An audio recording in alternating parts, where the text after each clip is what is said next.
talk more about WCW. Bryan, anything else you want to talk about regarding tonight's television or anything?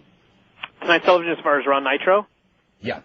I just want to, I think it's going to be interesting to see what Shane McMahon says, because it's like they have this situation where they own both companies, and they're going to want to start a war of some sort.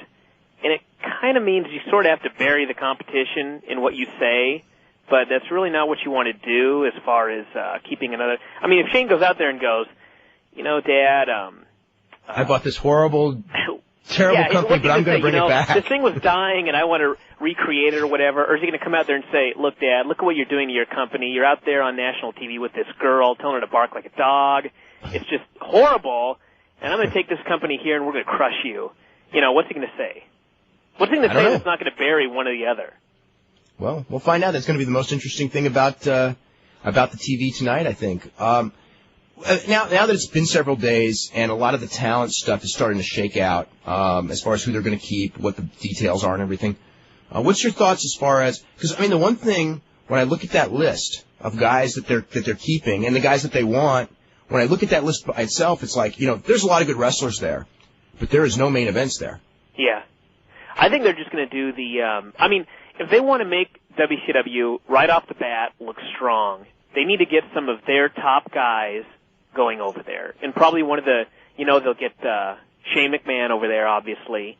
I think a good guy maybe would be Kurt Angle, because, he's a guy that could be a main eventer, but the position he's in now in the WWF, they don't really consider him a main eventer. And maybe someone like Benoit, just guys like that going over there to, they need a top guy so that fans think, if this guy who is at the top of the WWF is willing to come over here, this must be something big.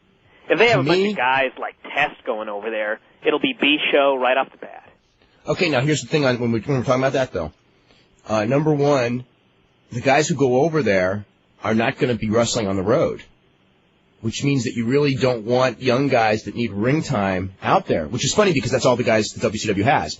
And the other thing is that I think that it should be maybe Helmsley and Undertaker over there. Although Undertaker for sure, because he doesn't need to. And the reason I say that is because I think that if Benoit and Angle are to go over there and they'll immediately become the top two guys in that company, it's kind of like, well, those guys were almost good enough to be on top in the WWF, and now when they go to WCW, they're by far the two top guys. I think it'd be better if it's a guy who already is a top guy. That way, Benoit and Angle become top guys because of the omission of two top guys, so they're forced in the main events in one company.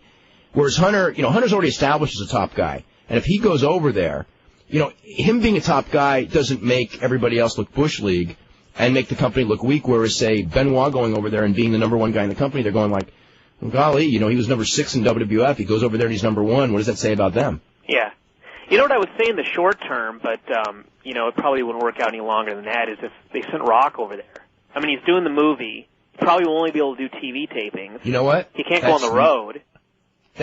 Yeah, you know what? But then what happens when the movie's done filming? Well, there's always ways to shoot around that. You know what? That's probably the best idea of all. Because you're right, he can't go on the road, so it's not like they're losing someone who can go on the road. And there's no question that he's a top guy, and no matter where he goes, he's going to be number 1. I like that. Not that it's going to happen, because it's not. And it's probably better than what's going to. But anyway, we'll start seeing the stuff tonight, and hopefully we'll know when the TV is, and we'll have a lot more answers over the next couple of days. We'll start hitting some emails before we start getting to the phone calls. It's from Eric, who goes with all the names, WCW names being mentioned this week. There's one I haven't heard, Chris Kanyon. I would suspect that the deal with Chris Kanyon is his contract was very high with WCW, and they didn't want to buy a contract at a high rate, but I think that Chris Kanyon will, I have little doubt Chris Kanyon will get the opportunity to work for WWF at the price they dictate, which is a very key point. Same with all those guys. Guys, I have Alex Morvez on the line. He's got a little bit of breaking news, okay? Okay. Alex, what's going on? Dave, how are you? I'm doing good. Brian. Great. Hey, good. Hey, it looks like Saturday night is going to be the night for WWF on TNN. 11 to 1? 11 to 1. I'm not sure if they're going to announce it tonight, but that is pretty much the deal that has been struck. Okay. If it's confirmed, I think they'll probably announce it. If they can get everything, I's crossed, T's dotted, whatever. Did they announce like a start date? No start date yet that I know of, but they may have one. I still think they're trying to finalize all the details, but it is pretty much a go that it will be Saturday night. And do not be surprised that they go heavily after the Saturday Night Live demographic, maybe even resorting to the point of saying that Lorne Michaels was the guy who took away your XFL football or whatever. Oh, well, that's good for 10 people. Well, they've got to blame somebody. I wouldn't even wanna bring any of that up. Well, I wouldn't either, but again, they got to blame somebody, and right now the guy, they're looking for some scapegoats. You may as well blame Lorne Michaels, right? Well, he did cut like 47 seconds off of that game the other night. Yeah, I heard about that. They were so spooked they wouldn't show the finish of the game Saturday night. Yeah, that they cut off the finish of the game. Interestingly, and this is on a separate note, I'm out here at the NFL owners meetings. The NFL next year, for their late season Saturday games and their playoff games, are going to move the start time so that the games end up in prime time. I don't know if that has anything to do with the XFL or not, but maybe a final slap in the face. Yeah, the ultimate coup de grace, right? So that's what I'm hearing, guys. I just want to let you know it's up on the website, so I got to get back to work on my other day job. Okay, thanks very much, Alex. Thanks, guys. Bye-bye. Okay, we'll go for another minute here, and then we'll go to another break. See what's the future of WCW pay-per-views, or they have some sort of a contract with the pay-per-view companies. That contract has not been picked up by the WWF. So right now, there are no pay-per-views on the schedule. There will be pay-per-views when the WWF deems that they can do pay-per-views. And there's no... When it comes to any of the stuff like house shows, pay-per-views, there is nothing close to a plan. They're going to roll out that TV, and when they feel it's hot and feel they can do it, then they'll make a try. But it's not like 6 months, a year. It may never happen. It may happen in 3 months. So that's the deal there. This says, I can't believe the overwhelming response of fools who are voting that the WWF purchase is good for wrestling. Oh, it's not good for wrestling. I don't want to say fools, but it's not good for wrestling. There's no way. It's something on the WCW website. What do you expect? I mean, that's an unsophisticated group of fans. No, it is. Hey, it is. Hey, God, that's the reality of it. I mean, people don't realize that wrestlers are going to be pushed around. It's not right, especially for people like me looking to get into the business. There's basically a no-way stance right now, if you know what I mean. Hello. And I see who that person is who does not want his name recognized, but he is a relatively known wrestler. Who is probably out of work. I shouldn't laugh about that because that's really sad. Will Eric Bischoff still be at the Nitro finale? I'm almost sure he will not be there tonight. No. Let's see. What is this? Gimmick Battle Royal. I don't want to think about the Gimmick Battle Royal right at this minute. I am appalled at the amount of feedback we got about that thing, by the way. Why? It's going to be 7 minutes of comedy. I don't mind seeing Michael Hayes. The thing is that to a very vocal segment of the audience, because clearly in the building it wasn't that big of a deal, but to a vocal segment of the audience, the Honky Tonk Man cameo at the Royal Rumble was really fun, and I put myself in that category. I thought it was really fun. Mm-hmm. So now they're going to give us 17 of them, and you know what? It's like it won't be that much fun. Why isn't Honky on that list, by the way? Did he burn his bridges last time? Yeah, I don't know. This is from someone who goes, I'm emailing you from Australia telling you that I listen to the show every day, love every minute for it. Love every minute of it. For what it's worth, here are my top 10 interviews. Number 1, Tom Zink. Number 2. I think if we did a balloting, that would be the number 1. Number 2 is Tom Zink. Number 3, Honky Tonk Man. I'm very surprised that's that high. Not that he was very good though, but that surprised me. Number 4, Bobby Heenan. Bobby Heenan was very good that one time we had him on. Number 5, Tom Zink. Number 1, Tom Zink fan. Although, I know Tom Zink's very good on this show. 6, Lance Russell. Yeah, Lance Russell's great on this show. 7, Steve Kern. Yeah, I loved the Steve Kern interview. 8, Jim Cornette, the most recent one. All the Cornette ones are good. 9, Rico Constantino, which is a surprise because we just had him on the other day, and I thought he did very well, but I mean, it was like this day where there was so much news that we didn't really get to talk to him as much as we normally do to a guest. But he was good. Number 10, Missy Hyatt. I'm going to quickly go through our weekend poll, which was, how would you react to the news that WWF has purchased WCW? It's good news for fans and wrestlers, 16%. Good news for fans, bad for wrestlers, 35%. Now, I'll tell you what. Now, the good news for wrestlers, there's no way. You can make an argument it's good news for fans. There's no way this is good news for wrestlers, okay? Bad news for fans and wrestlers, 12%. Some short-term good but bad long-term for everyone, 36%. Bad short-term but good long-term, 1%. Today's question, which is a similar topic, how long do you think WCW would be kept as a separate entity before being absorbed into the WWF? A, less than 3 months. B, 3 to 6 months. C, 6 months to a year. D, 1 to 2 years. And E, more than 2 years. As far as bad news for the wrestlers, I mean, financially, obviously it is, but I think there's some guys that are going to be happy that at least now they're going to get a chance in a company that has a clue. Yeah, but there's not going to be a lot of, there's going to be a lot of guys that are out of work. Yeah. And it's going to be bad financially. You're right though. There are guys where, I mean, in general, it's bad, but for some guys, I'm sure that this is the happiest day of their lives. Yeah, there'll be some guys who benefit from this. You're right. Hopefully. Unless it's just gutted. You know what I mean? Yeah. Like in a year. Mm-hmm. In which case, maybe like they'll keep 5 to 8 guys. I don't know. I'm so negative about this because I've seen this in not just wrestling, but in other forms of sports entertainment when something like this has happened, and it's happened many, many times. In the long run, it's never been good.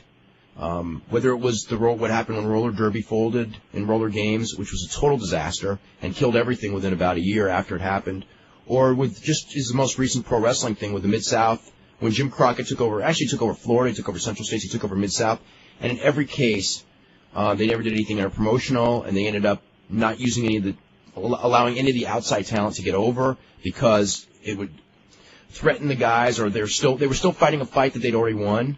Like there was always that rivalry of which group, with Jim Crockett and Bill Watts when they were running at the same time, which group was really the good wrestling group, because WWF was obviously the entertainment-oriented group.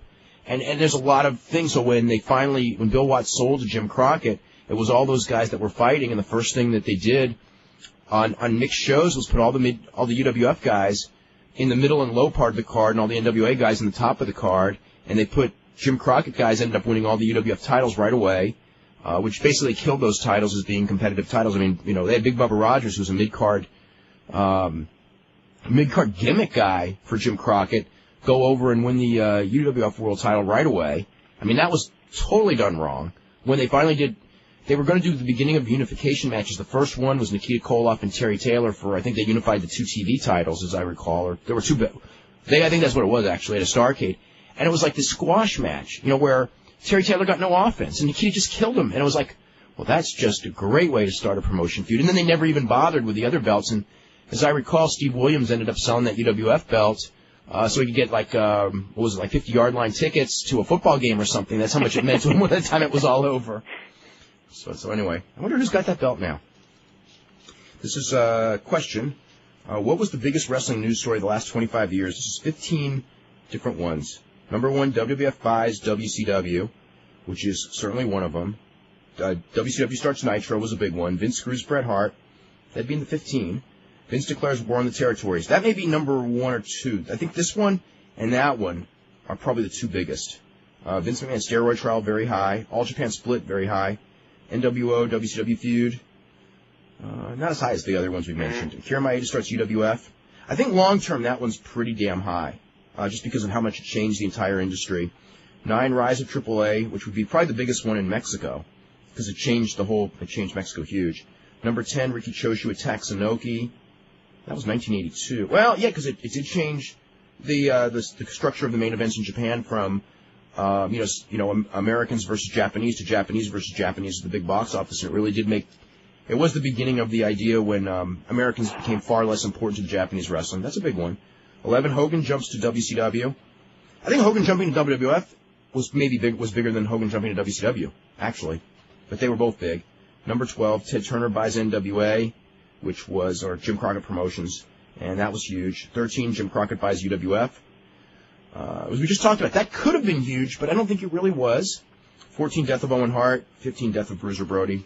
So those are some of them right there.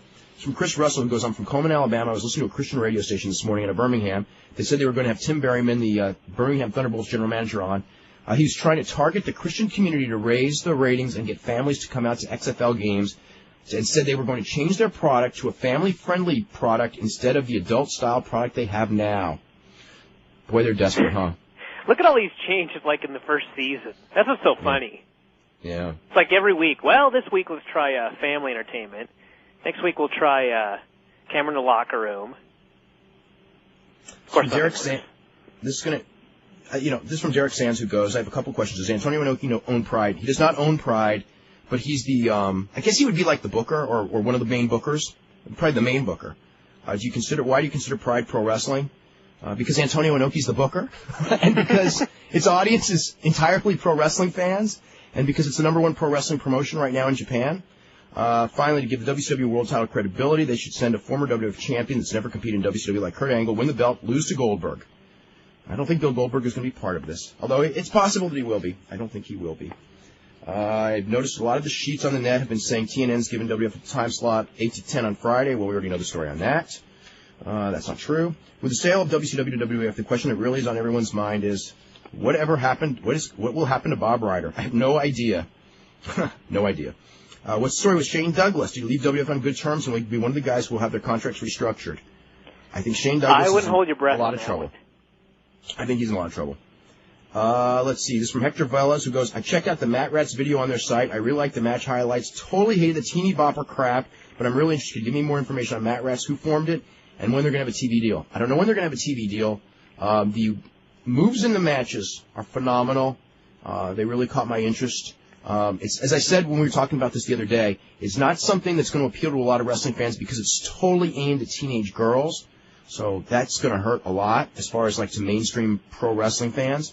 As far as TV, do you know who formed it in the TV deal or anything? Because I know you know some people in it. No, I don't know who. I know Teddy Hart's involved, and I actually don't even know the name of the other guy, but they're pretty much the main guys. If I can find that letter, I'll let you know the guy's name. Do you think WWF will book some of their top stars to wrestle dark matches at WCW tapings that may draw more fans? They won't have to tape TV in empty arenas. Interesting. You know, the idea that they send like Steve Austin or somebody like that or Kurt Angle to work the main events when they finally do tapings. It's not a bad idea. Not a bad idea. I don't know. I don't think they're going to do it though, but they may. I was wondering where I could get a copy of the Heroes of Wrestling pay-per-view. I'm sure those are all over. Yeah, I think you could probably get it pretty easily. Yeah, I need to see Jake and Snake. Dude, that's far from the only thing you see on that show. You need to watch the whole show. This goes from Sean. Goes, I will lose all respect for Scott Steiner if he doesn't do what's right for the business tonight. I think he will.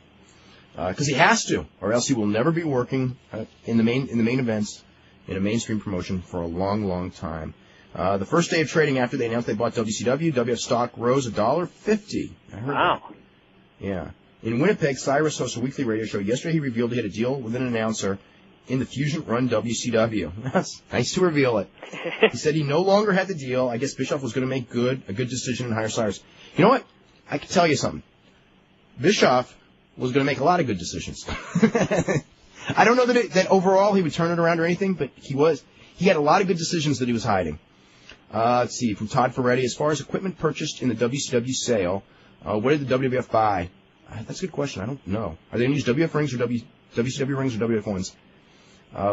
Did WWF keep any of its referees, or will Earl Hebner? I think they'll probably keep the refs. Do not know. Let's see. This from Jeremy goes, for the first time in a long time, I'm actually very excited about the two shows tonight. I just hope it does not get added to the list of letdowns we've grown accustomed to. Hey, it may be great tonight, but it's over tonight too. Yeah. It was over last Monday, actually. Well, it was over when the the transition's already gone through. Yeah. Do you think the rumors of Jerry Jarrett and Burt Prentice starting a new national promotion are true? Well, they're true as far as they're talking about it. Personally, I think it would be the greatest thing for the wrestling business because these are two of the greatest minds that ever came along. Yeah, but where are they going to put their show? How are they going to do national promotion without a show? I mean, there's just, there's so many factors we talk about a million times. Great, they can talk and say, we're going to put this promotion together, they can come up with some money and get some guys, but then what? Yeah, no, hey, there's plenty of big name guys that are going to be available. More than have been available on the independent scene or by a third promotion, or by a new promotion, I should say, to start out within a long, long time. But it's like, where's going to be the exposure? And also the other thing is even if you can get the exposure, the amount of money it costs now for production, because if you don't have good production, you can't compete. And that's where WCW lost all that money, was trying to, do the promotion, do like major league production while not having major league revenue coming in. Mm-hmm. And again, and if somebody else, whether it's Jerry Jarrett or anyone, if they don't want to do major league production, they're not going to get anywhere. And if they do, they better have major league revenue coming in, and that ain't going to happen right away. Let's see, I think the WWF and WCW could do a World Cup of Wrestling like New Japan and WCW did at Starrcade when they merged the two together, maybe a big show like a WrestleMania or SummerSlam. WWF has no interest in anything with Japan right now. What's the status of Super Crazy? It's up in the air. I don't know. Do you know if Jason Jett and Kid Romeo are in a spot in WCW? I am relatively sure that both guys will be offered a low contract. Let's see. Let's see. How much stroke does Paul Heyman have in the WF storylines? Decent input. amount. Yeah, he's got decent input. Yeah. WF needs to put Rob Van Dam on WCW TV. Well, wouldn't hurt. But there's the same reasons why they didn't hire him before, or the same reasons. There's nothing's changed. Mm-hmm. Let's see. Putting aside all the cross-promotion ideas for a minute, I'd like your opinion on tonight's scheduled main event for Raw. Putting Rock and Austin together as a team in order to have something to happen to create more tension between them is a no-brainer, but why are they booking them against another face team? I didn't even know What is the main event? I don't know. I was wondering if the bookers wanted to put them against Angle and Benoit and then realized they can't let them beat Rock 2-on-1. If they can't beat Rock 2-on-1, what chance do they have against both of them as a team, even if one leaves the other hanging? I don't see this event generating that much crowd response, and without Benoit or Angle to carry the match, who would want it? Furthermore, it doesn't seem to do anything to help Helmsley and Undertaker build up. Maybe it's all a swerve and we'll be getting something different. I don't even know what the card is. Let's see. When can I get Bischoff on the show? We'll ask. I don't know. Is there any chance we'll be stuck hearing Tony Schiavone? Losing him is the best thing about the collapse of WCW. I think there's a good chance he will not be there. You know, one thing I was thinking about today, though, is I think that at the very least he should be given a chance. I mean, part of me thinks he shouldn't because he's the face of the old WCW that everybody hated. But, I mean, we were talking about it before, like back during the hot period, he wasn't an embarrassment. Oh, he had he's something very to good. call that was entertaining for him, and he did, a decent job. Let's see. What's up with the WCW production crew? They can't keep any of these unprofessional people. Why do I have to contact who do I have to contact for a new production job? WWF. Let's see. I've heard that Sting is on the list of people the WWF does not want. Sting being a problem is news to me. Can you expand on this a little more? It's not necessarily, it is a problem, but it's just a financial thing. There are certain guys, Kevin Nash, Sting, Goldberg, that it's just not going to happen unless I'd be very, very surprised. Financially, the way everything would have to work out, they would cost themselves huge amounts of money to work. So, and rather than sit at home and not work and make tons more. And I'm sorry, but I don't care what age you are. And Sting's 42, Nash is 42. Goldberg's a little bit younger than them. But at that age, if you got, like in the case of Nash is at $1.6 million a year to sit at home and do nothing, or he can get a small settlement and take a giant pay cut and then work, and then work for WWF if they would take him, which they probably won't anyway. And in the case of Sting, it's the same thing. It's like, like Sting's contract, I think it's somewhere between 1.6 and 2 million a year. WWF's not going to offer him more than probably $400,000. He could, why go? You really got to look at it from Sting's standpoint too. There was that year where he worked one match, Yeah. One match, and now he got lazy. What's he been doing never the been past good year? since Nothing. He's never been. Yeah. Let's see. You said the new time slot for WCW is Saturdays 11 p.m. When will this move take place? This Saturday after that, a month from now? Nobody knows. If they don't announce anything tonight, that means that there's no final decision made. It'll be as soon as they can get up there. They want it up quick, though. Mike in Minnesota, you're first up. Hi, how you guys doing? Doing really good. I was just wondering about Lance Storm. You think he'll benefit from this? He was on the list. Benefits. If the show is a success, he'll benefit. If the show is not a success, the jury's out. So Any chance of Jericho joining Team Canada? Chris Jericho joining Team Canada. I give there's a chance. I don't expect it. Benoit would. Again, there's a chance. I wouldn't expect it because to go over there, that would mean that they would no longer be doing house shows, and I just don't see the WWF taking Benoit and Jericho off house shows right now. What about Storm going over there? I think if the thing gets gutted, he will end up there. Until then, probably not right away. And do you think some of the WCW guys will be asked to change their finishers, like Booker T and Kidman? Yes, probably. Almost for sure. Kidman? Yeah, the same as Christian. Yep. Oh, that that's cage right. match. That's right. Yeah. Yeah. And tonight's main event for Raw is it's against Undertaker and Kane. Oh, Undertaker and Kane against Rock and Austin? Yep. Oh, okay. There goes that string of good main events we were talking about. And they'll shoot. Obviously, they got to shoot a huge angle. Yeah. So I mean, it makes sense. In that sense. But yeah, you're right. It may not be at the level of all the main events we've been seeing of late. Yeah, it should still be good though. Well, the angle will be good. I don't know about. If they do the new WCW show and it gets hot, they could tour. Yeah, of course. But until then. Yeah. That's yeah. And they will tour if it gets hot. Do you think any of the younger guys in WCW do house shows for WWF just to get some ring time, or? Not at the beginning, no. At some point, it's a possibility. What I would do is I would send those guys to Memphis and just have them do the TV, do them the TV tapings every week, and send them to Memphis or Ohio Valley, maybe even more likely Ohio Valley, so they get like 4 nights a week of wrestling, which they need. And actually, as far as that idea has been discussed. I know that, so it's a possibility. And are the rumors about the Hardy Boys and Edge and Christian being there tonight? Is that true or what?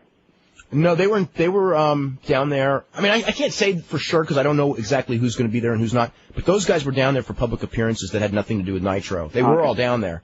But I'm of the impression they're going to be in Cleveland tonight. Again, I don't know that for sure, though. One final question. Another idea is to take some of the guys that are really banged up, send them to WCW, let them have the couple months off or whatever until they start touring, and just do the TV. That's not a bad idea. Jeff Hardy's got to need a break. That's a good idea. That's a real good idea to send the Hardy Boys down there just so they can, they only have to work 1 day a week and they can rest up. The problem is that all these guys are not going to be happy if you do that because all of a sudden their pay is going to go way down because they're only working 1 day a week instead of 4 days a week. And they're going to want the money when business is hot. You know what I mean? Because we all know business isn't going to stay at this level forever. And everyone in wrestling wants to be out there on the road right now, especially in WWF, where your pay is determined by business, that when you're still drawing sellouts, you want to be out there because, the bumps hurt just as much to an empty house, if you know what I mean, but the pay's not as good. I'm sure they could cut some sort of deal where they go, look, we'll pay you for this many house shows a week just for the time being till we start touring with this company, and, There's ways they could do They're going to have to it. do It's just a question, will they? WWF WWF can do anything they want. It's just a question, will they do it? Yeah. Yeah, they could. Yeah, of course they could. Anything else? What's going to happen with the power plant? I would presume it'll be shut. I pretty strongly presume. Maybe everyone will show up tomorrow and they'll be having the meeting outside. Yeah, that's right, because they get the big meeting at the power plant. So Paul Orndorff and all of them are out of jobs, or? WWF may take some of them, but as far as trainers at the power plant, they're out of jobs. But yeah, but they may not. They may take. As far as for the power plant guys, yeah, I don't know. Their odds are that good of being hired as trainers because WWF already has their own trainers. Think Hacksaw will be in the Battle Royal? Duggan? Yeah. If they ask him, I'm sure he will. If they don't ask him, it's up to WF bookers. I don't know. Okay, well, thanks. Okay, very welcome. Let's go to Al in St. Louis. Al, what's going on? Hi, Bryan and Dave. Hey. I have a question. Is the WWF deal to buy WCW, is it like 100% final? No, it is not 100% final, but I don't expect it to fall apart because there's nobody else to sell to. Okay. So, again, it will probably be final by the end of the week, as far as final, but they've signed, it's basically as final as the Fusion deal was to buy WCW in January, which has turned out never happened. Okay. Okay, and one more, and another thing, what's going to happen to, the non-wrestling staff in WCW, like the executives and the people who run the website? I don't think anyone knows the answer to that right now. That's all up to WWF. They're going to keep some of the office crew just to take some of the strain off their own office crew. I mean, people that can do jobs and aren't, they're obviously not going to take someone that is going to do like what Jim Ross is doing because he's going to be in charge of that. But someone who maybe, I don't know, maybe like someone who's booking the arenas, they'll keep them or something. I think they're going to book their own arenas. Really? Yeah, I am pretty sure of that one. Yeah, they'll book their own arenas. Because you got to remember, the people who are booking the arenas, they've booked the arenas during a time period where they were running 6 nights a week with 3 shows a night. So now running 4 nights a week, the idea of having to give them an extra night, you know what I mean? Okay. That crew has booked 1,000 shows a year. Now they're booking 200. So, and it's the same crew. So the idea of if it increases from 200 to say 300 shows, They're not going to hire like the people from WCW to do that. Okay. And so is the plan right now to have like the WCW up like on Saturday nights on TNN? That's the plan as of right now, yeah. Okay. And another thing, Missy Hyatt mentioned a website called ringrats.com. What is the website? Do you know what the address is? Brian might, I don't know. Ringrats.com. What is Ringrats. it? There's a dash after the ring, though. Ring-rats.com. Ring-rats.com.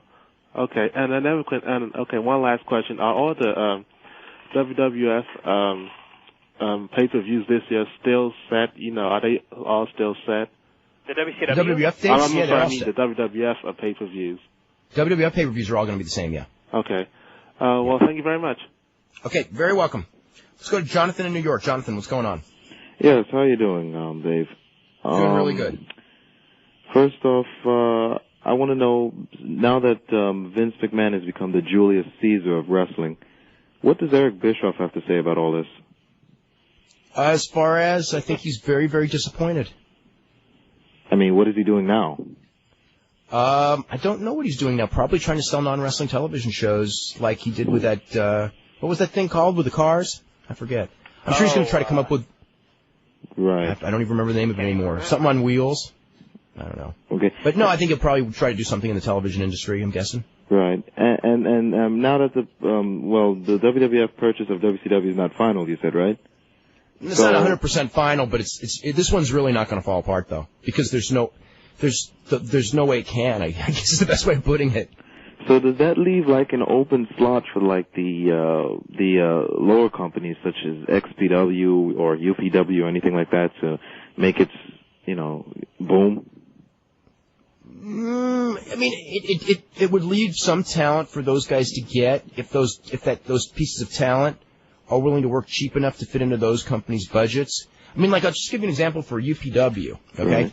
UPW only runs one show a month in the Galaxy Theater. It holds about 700 plus people, and they're going to draw 700 people. They fill it every single month. So, yeah, they could add 10 great guys, Jerry Lawler and Buff Bagwell and Luger and Steiner Brothers and all this. But they're, all it's going to do is cost them money because it's not going to make them an extra dime. So, so it's like, economically, yeah, you can do it. Yeah, there's more guys out there. If it's done right and the guys are willing to work within the independent framework of money, it can help the independents. It can. This can help it a little bit. I don't really know how much help it's going to be, though, because if you look back, like, a few weeks ago, we were talking about all the ECW guys that went off and were doing independents, and it wasn't like they were doing shows that all of a sudden were doing 3,000 people. They were working shows with 150 people, just like any other. No, that's right. They haven't made any difference, really, at all. The only independent shows...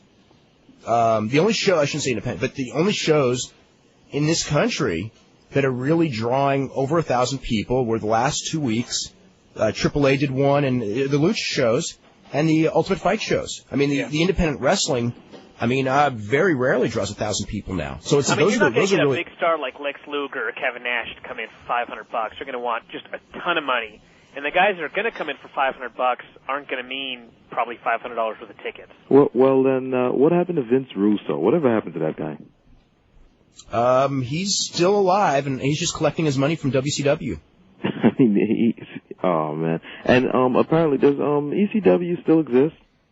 The letters still exist. I think Vince McMahon owns the letters now. I'm pretty sure he does. Okay. So it is, I think they've got the rights to it. Okay, and one last question. What the heck is McMahon doing with Taz, man? Why the hell is he just, like, sitting around? I mean, isn't he, fit to get his push like Raven did?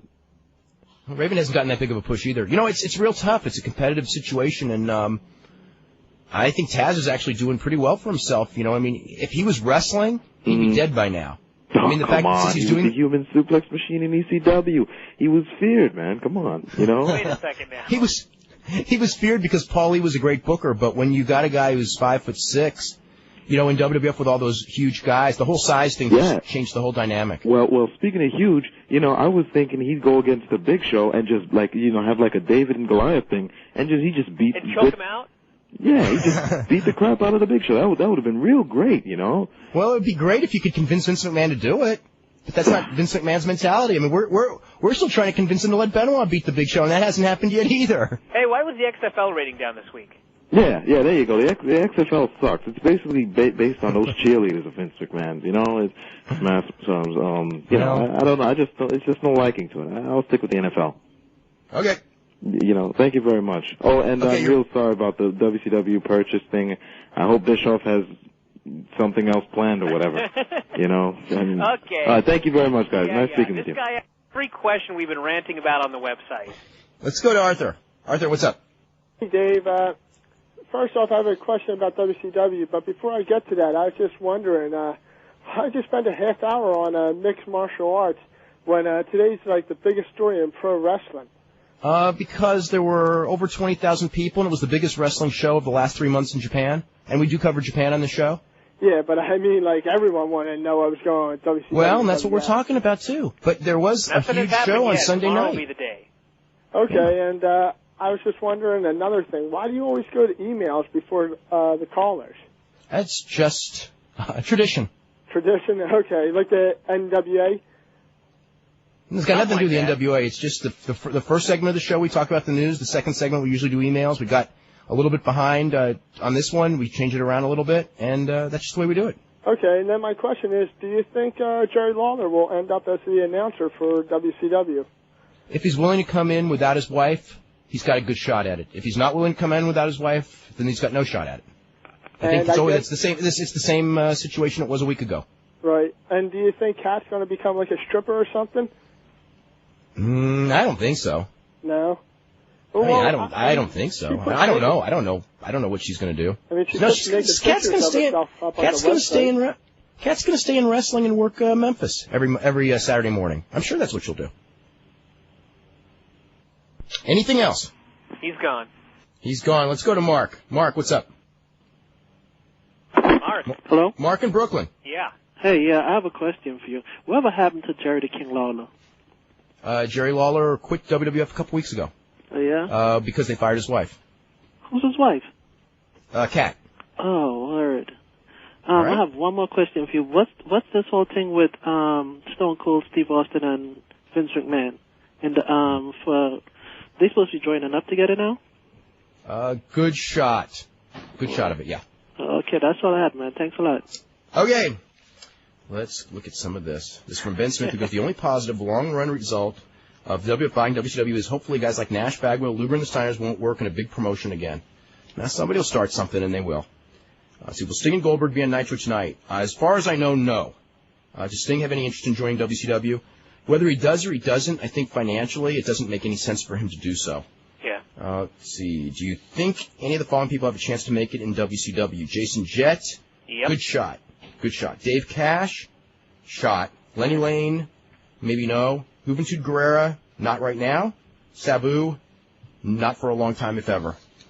Let's see. This is from Jack, who goes, am I the only person who thinks this change should be welcomed? Wrestling has been stale for a while now. This is what everyone always wrote fantasy columns about, and finally it has come true. Your fantasy may be better than the reality on this one. Maybe not. You know, we'll see. With Vince McMahon behind the wheel of the new operation, don't you think it will eventually lead to exciting sports entertainment? I think that it will probably do that. I just think that, it's just such a tough time for the wrestlers. And this is from Duncan, who goes, in his conference call, Triple H talked about Ric Flair being his hero, and talked about in his match at No Way Out, he did the Ric Flair flop, figure four. Actually, he didn't do the Ric Flair flop. He did the Harley Race thing, which he does in a lot of his big matches. Figure four leg lock, which, in fact, Helmsley does a lot in his matches. A lot of people talk about Triple H as the new Ric Flair because he draws big heat. He can work different styles. Cuts a good promo, can carry anyone to a 3-star match, politically smart. So now that WWF owns WCW, are they going to job Flair to Helmsley to help cement that image? Who knows? I mean, it's possible. I mean, Flair would have to come, which I know that they want Flair, so I think that would probably end up happening. Mm-hmm. As far as Flair coming in, working with Helmsley, if Helmsley wants to do it, I'm sure Flair would love the opportunity. If Helmsley wants to do it, I think he'd die for it. Well, then there's a good shot it'll happen. We're still getting tons of emails. This is like record-setting pace. It's from Ryan, who goes, is Shawn Michaels still supposed to be on Raw tonight? The last I heard, which was, what would this have been? Saturday night, Shawn Michaels and Mick Foley were still scheduled. I've talked to people, but I haven't asked anyone since then. Let's see. Well, all the Hey, Michael, send him over. That's not the worst idea. Not to be doing house shows? Just be on TV? Not doing house shows. Just come at TV, work maybe once a month, but do interviews the other 3 weeks. Big name? Yep. That's a good idea. It says Pro Wrestling Torch reported that Shane McMahon is in Panama City. Oh, he absolutely is. I can tell you that. The website also reports there will be a live feed from Nitro on Raw. Their sources are very good. Let's see. Would not the move of a WWF wrestler to WCW affect their financial situation? Yes, it would. For example, if they sent Triple H to WCW, he would not be on house shows on Raw or SmackDown, and he would not receive money for doing house shows and would basically be working 4 to 5 days a month instead of 15 days a month. And do you know if they would use WCW rings instead of WF rings? I don't know what they're going to do about the rings.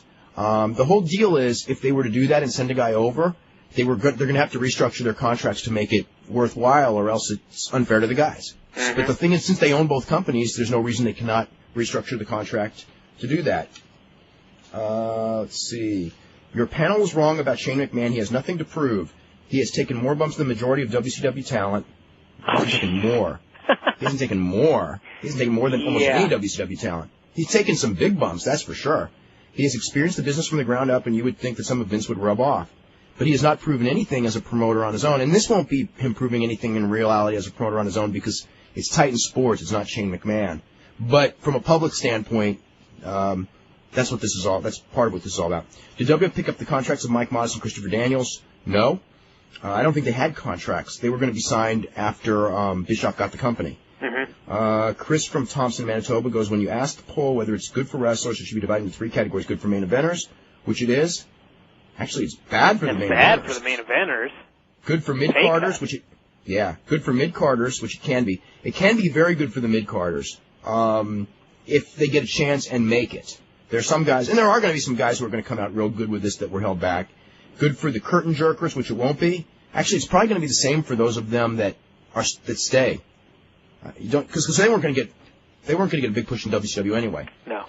I was looking at the active WWF roster, not including the females. It's got 52 active male wrestlers on their roster. If you count the women, developmental WCW guys, you go over 100, which has to be one of the largest rosters ever. Yeah, WCW had a huge roster a couple of years ago. Weren't they up to like 150 at one point? They were at I think it was some huge number. You know, when they were just like making money like crazy and they just signed everyone they could? Hired everybody. This is from Jeff from California. How can any of the WCW wrestlers under contract like Sting, Nash, and Goldberg refuse to appear on Nitro Night if asked? Isn't that a violation of their guaranteed contracts? How can they say no and still get a paycheck? I have wondered that one myself, and I don't know the answer, but I think that because they were asked by Eric Bischoff, who is no longer in control of the show tonight, that they're not saying no to anyone from Time Warner. You know what I mean? As to a superior. I just kind of figured it was like, even if Vince McMahon told them to show up and they didn't, it's not like he can terminate someone who's under a Time Warner contract. Exactly. Unless someone from Time Warner told them that they had to come, in which case, which hasn't happened. But why would they do that? Why does Time Warner care anymore? Yeah. Let's see. Explain why the WWF would book Austin and Rock against Undertaker and Kane. We'll find out tonight. I'm sure they have a good idea. They're all faces. How does the crowd know who to cheer for?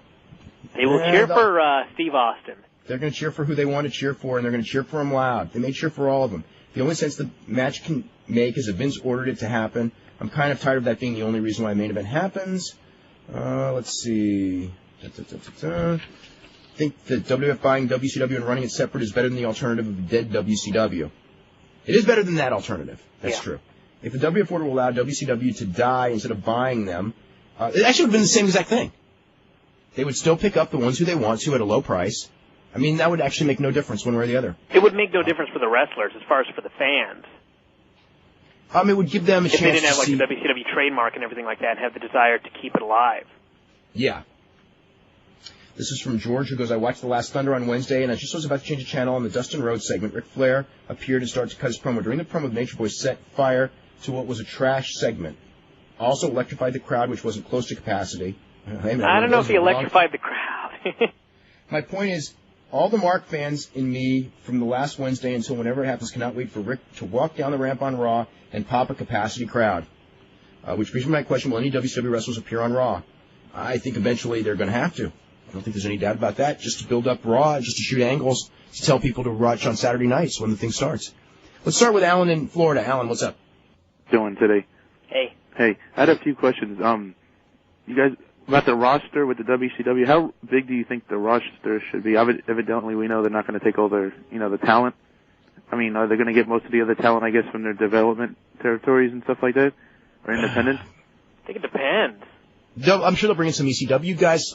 They may bring in a few of their developmental guys like Steve Bradley or Scott Vick that they've been wanting to bring to the main show, but just haven't had a slot open for them. They're not going to bring up any guys that aren't ready. No, it'd be stupid to do that. Mm-hmm. And I don't think they will do that. How big do you think their roster should be? I mean, it's not. I mean, how many? You got to do 2 hours of TV. 2 hours of TV every week. Yeah, maybe 35 guys. That should be decent enough. How about tag teams, though? Is there enough tag teams even on their roster? Well, they can get as many as they want. Whatever they want, they're going to hire anyway. Mm-hmm. So it's not a number. It's like whoever they want, they're going to hire. Whoever they don't want, they're not going to hire. And it's up to the people, the booking people, to figure out what they want and don't want, and who fits into their plans. Now, do you think also McMahon might, some of the wrestlers from WCW, like some of them might, how he's a genius for gimmicks and stuff. You don't think he's going to change some of their, give them characters, some of them that, Oh, absolutely, he will. Absolutely. Yeah. One more quick question. You guys, somebody was asking before about ECW. I heard something on the net. I don't know, on one of those news boards. It doesn't mean it's, accurate information or whatever. But that McMahon might, use that as a development group. How he has, the big two. He might buy them, I guess.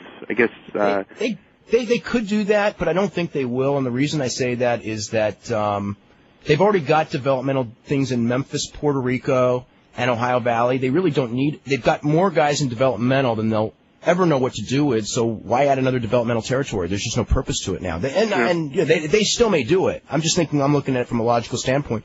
You don't need more than 3. And they already just got WCW. I don't know why they would want to have a third group owned by. We all know it'd be run by them, but.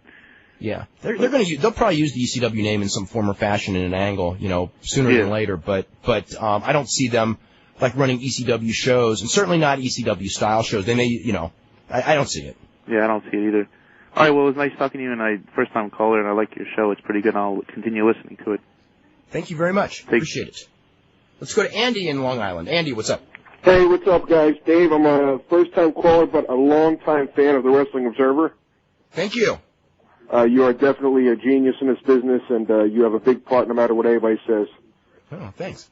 No, I'm very sincere when I say that. Anyhow, just a little note. I don't know if you heard Sandman jobbed out to 2 New Jersey indie workers this past week, and he put over Jerry DeBall and Homicide for Jersey All-Pro. Uh-huh. What about Actually, put Homicide over in the ECW arena. I know it doesn't mean a lot, but I guess 3 or 4 months ago that would have been a huge story. Yeah, Sandman losing at the ECW arena to the I heard about that, yeah. Also, it's a shame that NWA doesn't have their, you-know-what together, because this would be a perfect time if they had some money behind them and something going on for them to really build things up and become a major force in this business. It would be the perfect time for anyone with a lot of money who could secure television. It is the perfect time for anyone like that. The problem is the money in the television. TV. Yeah. It's just terrible for guys like Mike Rapata, because, Mike Rapata is a world champion, but he has nowhere to show himself off anymore. The thing is, if they actually had talent, then Mike Rapata wouldn't be the world champion, so it's kind of like a double-edged sword. I know, I kind of said that tongue-in-cheek. I don't know if you've caught any Apprentice's shows lately. It's pretty bad. I mean, he's got, Tony Falk doing his gimmick. Have you heard this yet? 2 Falk for sure. He's doing, a white guy acting like Tupac. Yeah, I saw that when he did that gimmick in Memphis, about a year ago. Oh, my God, it's awful. And what's the story of the New South gimmick, by the way? The New South, it's like, it's like 2 guys. It's an Australian guy and a African American guy who are kind of pretending to be good old boy Confederate rebels. What was the origin of it? Do you know? I think just that idea that the South will rise again, and all the rednecks, in that area, are wave the Confederate flag. That's always been kind of a thing, Southern boys and all that. And to have an African American and an Australian do it, that's the heat behind it. Because I really think that Corey Williams, it's another guy who's going to be hurt by this whole thing. Because I think it would a little feel like a coach like a Paul Heyman to help him out with his mic skills. He could be a major force in this business. Really? I haven't seen enough of him. I'm not crazy about Ashley Hudson, though. Yeah. Ashley Hudson was with Daphne, and then that was another one of his angles. Ozzy, yeah. The great Ozzy. He went to Australia and never came back. They went to Australia, and that was it. And do you guys really think Jason Jett's going to get picked up? Because I think he's got a huge future. I think strongly. I'd be very surprised if he wasn't, because he did real well on the last few weeks of TV, and I cannot imagine when they consult with various people, when WF consults with various people, and they go through the list of people in WCW and ask, okay, what do you think of Jason Jett? I can't imagine anyone going like, also, I would be shocked if he's not picked up. And you're pretty sure we're going to see Rey Mysterio? Rey Mysterio, I am not sure of. They were very negative on Rey Mysterio, but I know some people went to bat for him, like Benoit and them, at the Garden the other night to Stephanie McMahon. So, I'm tending to think that they will pick up Rey Mysterio when all is said and done. I think the negative Conan rub just really hurts him, and really, I think he's a great worker and great innovator, and he does have a place in this business. But why? I don't understand why. You can't be judged by the fact, like, who your friends are. I mean, everyone in this world's got some pretty unsavory friends, except for Bryan, but. Oh, yeah. I think it's a terrible, preconceived notion that they have about Ray, and I don't think it's true. Yeah, I mean, like Hunter's friends with Nash, does that mean they ought to fire him? Yeah, just incredible for that matter. Yeah. Okay, well, I'm going to get going. Thanks for taking my call. This is Sweet Andy Rapata saying, woo! Okay, cool. Let's go. Okay, I'm going to read this from Andy Patrizio, who's been trying to get in. He goes, as for WCW, perhaps the 11 to 1 hour will allow for more raunchy stuff, but that time slot just plain stinks. I hope they use WCW as the work rate federation with emphasis on light heavyweights. I think that they're going to do emphasis on light heavyweights just because that's the guys who they've got signed. They're going to have light heavyweights. Yeah, I think that, yeah. I mean, I don't think it's like something that McMahon would want to do, but I think that it's just going to end up that way. Okay. My idea for an angle with the group would be for them to resist the WWF domination and do some sort of a breakaway Declaration of Independence type angle. Imagine the fun Steve Regal could have with a rogue federation declaring its independence from King Vince. Actually, that sounds pretty funny. It actually does. It really does. I don't know if anyone would take it seriously, though, just because of the way they look at Regal, but for us, it's pretty funny. But just for fun. Yeah. You mentioned that the startup would have an impossible time due to the talent being locked up. But if someone comes along with deep pockets, the first thing they should do is challenge the legality of WWF contracts.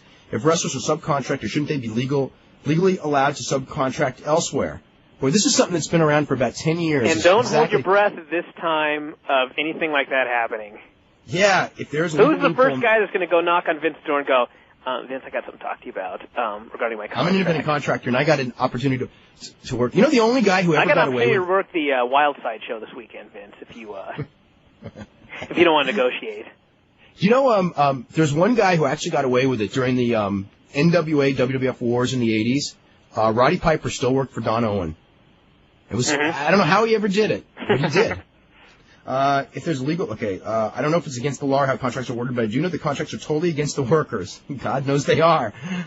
So I'd love to know if this is a weakness for the WWF. As for another dead federation, I found it from a local exercise store where the WOW girls visit that they lost their advertisers over the pay-per-view.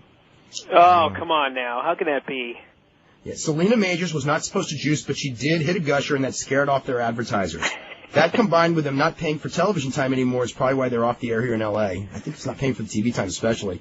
And they haven't run a show since. It's bad enough they screwed up their big chance in front of a huge live audience with bad booking, but the juice made it even worse. By the way, Roxy Powers is going to be in the new Spider-Man movie, which could be visually amusing, seeing Tobey Maguire, the star of the movie, who's built like Taka, standing next to a 6-foot woman built like China. Finally, you've talked about how out of favor wrestling is right now with cable. Why with a 5.0 rating on basic cable would it be out of favor? I don't know why, but it just is. He goes, I suspect the answer is Lionel Tate. His defense was totally wrong, but he used wrestling as an excuse. The media covered it big, and what he did to that girl in graphic detail, I think Tate soured a lot of people on pro wrestling, and totally wrongfully. You were right.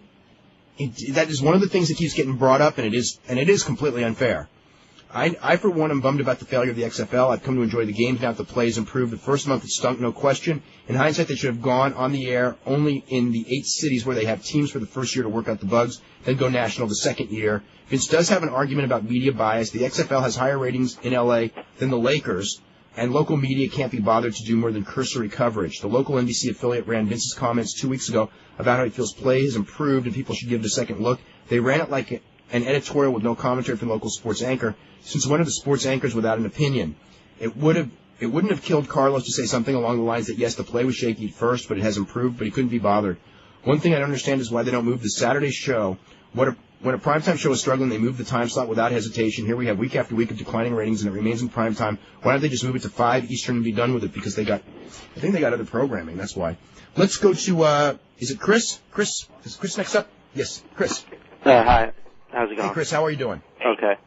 I was curious, a couple of things. The Steiner thing that was up on his website, was that just, I mean, do you think there's any possibility that there's something to that wasn't just him being, not too bright and putting that up? Because, I mean, he mentions the NWO as if it's like an actual That was thing. put up by, it wasn't put up by Scott, it was put up by someone, like one of his web people. The webmaster. But I think that site is down today, so... Yeah, they said something about they were going to close, but wouldn't anything they put up, since it's like representing him, especially something like that, wouldn't he sort of have to okay it or tell him, hey, put this up? That I don't know. I don't know for sure. I was under the... I don't know. I think that it was something that they put up on their own, and it didn't have anything to do with him. Nobody's going to be stupid enough to be unprofessional, shoot on somebody, or anything like that if they even remotely want to work for the WWF. That's what I mean. But that's why I'm saying if these guys work for him, and you know what I mean, for them to be they should not putting that up there. Exactly. That's what I mean. So either he knew about it and let them, because I mean, would they be dumb enough of all people to piss off? Are they going to piss him off? You know what I mean? To put something over the internet, people will say and do a lot of things. That's true. People piss a lot of people off on that without thinking of the long-term repercussions. Yeah. All Scott has to do is go tonight, be a professional, and say, "Dude, I didn't even know what that was up there. I didn't do it." And then just do the job. Didn't as long as he does the job, as long as he does the job, everyone will be happy. Yeah, because they said he was trying to get fans to I don't know if it was him or the website, but they were trying to get fans to write to the WWF and convince them to hire him because they're supposedly so sour on him. Yep, that's right. I heard something too. I don't know if this is true or just some rumor that Jason Jett and Sean O'Hare had some kind of a run-in backstage. Yes, they did. They did have that. Yeah, there was something about him. That. Yeah, a couple weeks ago. I think maybe 2 weeks ago. What I heard was like he choked him out because that O'Hare choked Jett out or something because he was kind of walking around with a big head. I mean, I don't know why he did it, but that was the end result I heard. Yeah. Yeah, he did choke him out. Okay.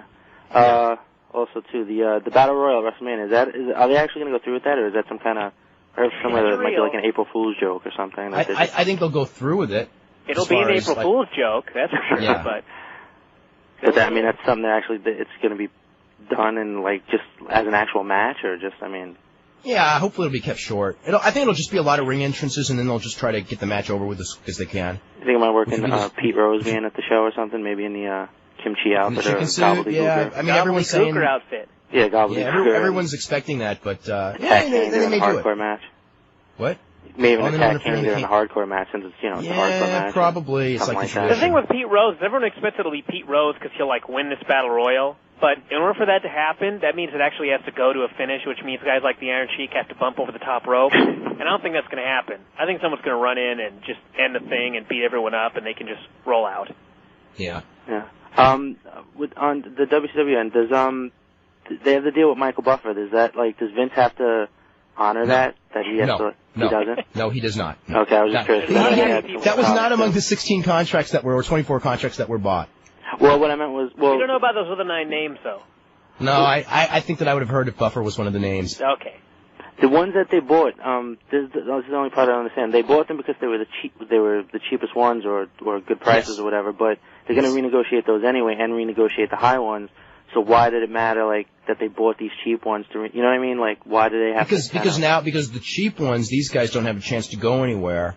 The other ones, the other ones that it's a lot more tricky, and I think that they want to put pressure on them to come in with a lower price. Whereas the other guys, the cheap ones, they don't care if they come in with they know that they don't got to come in with they don't have to give these guys a lower price to come in because they already got a lower price starting out. Right. So just keep them. You know what I mean? But I heard of the 24 that they're not all necessarily going to be kept. I mean, no, is that true? No, not. I mean, I would think that they all have a good shot, but if one of them screws up, no, of course they won't be kept. Well, I meant not even for screwing up, just initially that it was just sort of a paper thing that they did, that they had to take a certain amount of contracts, do that just for... No, they didn't have to take any contracts. Okay. They did that. They just looked at the contracts and go, okay, hey, this guy makes this. Hey, we don't mind that. This guy makes this. We don't mind that. This guy makes this. Screw that, Right. But I mean, if the guys if a guy was cheap and they didn't want him, they wouldn't have taken him. There's no point in buying a contract of a guy you don't want. I'm surprised they took Stage X. Didn't he leave on bad terms with the tape recording, other wrestlers? Yeah, but the whole thing... It wasn't really so much bad terms as something that actually really might have been a misunderstanding. And also, Stasiak's one of those guys. He's always going to get a shot. Yeah, Billy Gunn kind of thing. Yeah, the same. Yeah, they're going to give him a shot. God, they could be a tag team now. God. Billy Gunn and I'd rather them be a team than wrestle each other, though. Have an actual one-on-one match. Chris, we got to get running, okay? Okay. And, Bryan, you want to guess how many emails we got today? 132. 273. Oh, my God. Yep. I'm going to go to about 5 of them, then we're going to finish up with the phone calls. We've got a full bank of phone calls. We've had it since the start of the show. Who's going to call WrestleMania? Will be Ross and Heyman. Yes, as of right now, it is Ross and Heyman. And will Pete Rose be there? For some reason, I assume that he will, but no one's actually told me that he will. It's from Ben Miller. It goes, Roddy Piper told me the show he did in Denver drew 2,500. Is that true? No, but it drew like 1,400 or 1,500. I had the number in the Observer a couple weeks ago, which was like the paid attendance. I think it was like, I'm guessing 1,450 range. The reason I ask is the comment that no indie promotions are drawing 1,000. Actually, even bringing in older stars. Well, Piper, of guys out there, Piper probably would draw more than most, just because he was really a huge name in his day. Mm-hmm. But, yeah, Piper did draw over 1,000. That's true. Will Doug Dillinger keep his job as head of security? I would guess not. Why not? They got to have a head of security. Yeah, I just guess not. I think they would maybe be looking for a younger guy. Let's see. If Time Warner wants to get out of the guaranteed contracts, couldn't they assign them to McMahon? McMahon doesn't want them. That's the problem. They could. I'm sure that they want him. I'm sure they want him. They want badly to give them to McMahon, but he didn't want them. So that's the basic gist of it. Is it true that WCW moved to TNN at 11 p.m.? Will that not affect Kill Wrestling as we know it? And wrestling as we know it is changing greatly. Kill is too strong of a word, but it's going to change. Let's see. Does the new ownership have any interest in DDP? They have interest in DDP, yes. Even if built up for 6 months to a year, do you see anyone other than Booker T who is more of a mid-carder and could be taken seriously as an interpromotional pay-per-view? If built up for a year? What's his question? Is there anybody that could headline like an interpromotional pay-per-view? Yeah, other than Booker T. Depends on who they get. Look at all the guys that went from WCW to WWF and became huge. There were a lot of them. You mean like Austin and people like Austin Helmsley? I'm sure there's some guys over there that they could be something in a year. Headline a pay-per-view? I mean, the guys that they're the most excited about are like Helms and Kidman, and I don't know that they'll ever be main eventers on a pay-per-view. Mm-hmm. Well, if it's built up for a year and they send someone from the WWF over right now, in a year there'll be a WCW guy ready to headline a pay-per-view. Let's see. Let's go. We'll go to Ed in Texas. Ed, what's going on? Dave, I wanted to ask, what's going to happen with WCW Worldwide? I think it's got about a week or two to go, and then that'll be it. Originally, the show that was taped this week, which I think would air this coming Saturday, was originally supposed to be the last show, and I think that they actually called it like it was the last show, and then when it was over, they were going like, hey, let's do 2 more. So I think they may, either next week, within the next 3 weeks, it'll be over. But I'm not sure. So WWF isn't going to be able to pick up their time slots on all the syndications? I guess if they want to and they want to pay for them, they can, but I don't think that they're going to bother. Don't count on it. Yeah. Okay. Especially a show like Worldwide that nobody really watches. Okay. Well, also I wanted to ask, the guys who are on Luger and Buff and Steiner, did they show up today? Do you know? If they're supposed to, I think if they're supposed to, that they're all there. Okay. I'm sure if they want Flair ain't gonna no-show. I mean, Luger, no, who is? I mean, it's like anyone who thinks they're on the bubble, they're not gonna no-show tonight. Yeah, but a week ago agreed, you would think that anyone who thinks they're on the bubble isn't going to go into business for themselves. But that was a very poor choice of things to do. And don't look at Rick Steiner last Monday. That was a very poor choice of things to do. The only reason why that might not kill him is because the WWF probably doesn't have a big interest in Conan. Like, if he had done that to, like, say, like Chavo Guerrero or Shane Helms or Billy Kidman, he'd have no prayer. I think he probably still has no prayer. It's an act of unprofessionalism, No, it's totally unprofessional. Doesn't matter who you do. If they want to clean up the locker room, they need to get rid of guys like that are going to go into business for themselves. And they will. They will. That's the one thing. There may be guys that go into business for themselves on Nitro, but nobody will ever do it a second time. Anything else? And also, I wanted to ask, what is the reality of the 24-hour wrestling channel? How could that really happen? It could happen, but both Vince and Linda McMahon have said that they have no plans to do so anytime in the future, near future. But I mean, some 5 years down the line, if wrestling gets super popular, I mean, I don't, they got enough tape, it's a possibility, but it's not like in the imminent plans. I think it's a good idea because, I mean, I would probably end up watching 2 to 3 hours every day of some of it, you know. And I'm sure most fans would end up watching a couple hours at least a day. You know, you may be right, but at the same time, programming. It's cheap programming, but the negative is that when you can see so much of it every week, it may dilute the ratings for the shows that they really want you to see. Yeah. Oh, yeah. So, I mean, there's a lot of ways of looking at it. I mean, too much product isn't necessarily good in the long run for the business. But you also got to look at how some of those, you know, those high-profile golf tournaments do, despite the fact that they have the Golf Channel. True. It'd be first run, you know, the important shows would be first run programming, and I think that those would always do okay, even if there were, like, you know, the classic wrestling channel. Yeah, but we didn't have a 24-hour wrestling channel this last year, but one of the reasons that I think that these companies folded was because we had primetime wrestling every night of the week, and it ceased to become something special. Yeah. But it was first run. Yeah, I know, but it was too much. Yeah. So, a classic wrestling channel, I'm just looking at it as, you know, this would not be first run programming. It'd be just like, you know, the classic movie network or classic anything network. You know, so that's not hurting like modern shows. First run programming. You're right. You know, the key really is that, and I don't have an answer, and no one really does until it's tried. You know, there's a theory that that a very small percentage of wrestling fans are actually interested in old wrestling, and they're only interested in modern wrestling. And if it's out there, and that's the case, and they're not interested in history, like sports fans generally have more interest in you know what I'm saying? Yeah. In history of sports than wrestling fans. And if that's the case, then historical wrestling matches, you know, in a business that, except for people like us, really has no history, that may not have a great appeal. But it's like something we've talked about before, that there's a reason that modern fans don't care about history. It's because they've been taught not to care about history. And if it's out there for them to watch, I mean, they may be huge for it. And you know what? Again, you know what it is? It depends on how it's presented and how it's tied together. Mm-hmm. If it's tied together well, it's viable. I mean, it's viable. You know, they have it in Japan. So, you know, why couldn't they have it here? I think they may have one in Germany too, but I'm not sure. Okay, and one final question that I have is Hector Guerrero going to be doing the Googly Gooker at WrestleMania?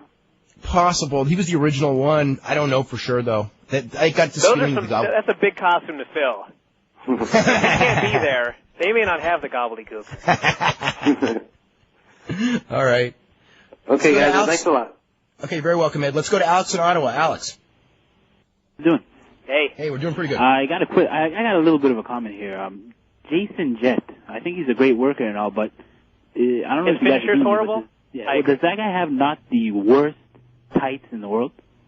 Like his ring attire, does it not disgust you, or is it just me? Because not since Brutus the Barber Beefcake have I seen anything that ugly. It's like this guy who doesn't really have a good body wearing a stripper outfit. Yeah. I know, I used to like... A lot of people share that thought, by the way. Remember when he was working in ECW? I used to think the same thing. It was like, you know, let's like... With the tights or the shorts were too small with the money hanging out of it? Yeah, and fall off. Yeah. I could not look past that outfit. I mean, people would always go, man, that Jason Jett's pretty good, or that Easy Money's pretty good, and I could not look past that outfit. Unfortunately, I think a lot of people can't. I think that maybe one of the first things that happens when they sign him is they're gonna like send him an outfit rather than him coming up with one of his own.